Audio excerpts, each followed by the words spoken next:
Zo een van de belangrijke elementen is ook de luchtkwaliteit voor wie regelmatig gaat fietsen. Ik zal nu even de kaart bij de hand nemen. Ik kan dus ook duidelijk zien dat het dus afgeraden is om vandaag te gaan fietsen in bepaalde zones, meer bepaald voor mensen die gevoelig zijn aan de luchtwegen zoals astma en andere zaken.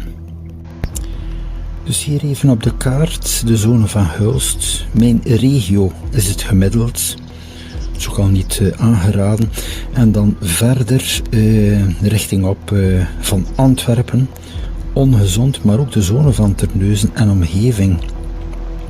Dus absoluut belangrijk van dergelijke weerkaarten op dit gebied in het oog te houden. Kan ook in het belang zijn voor je gezondheid. Wat ik zeg, je ziet het niet met het blote oog, maar als de lucht ongezond is, is het aangeraden dus van niet te gaan fietsen.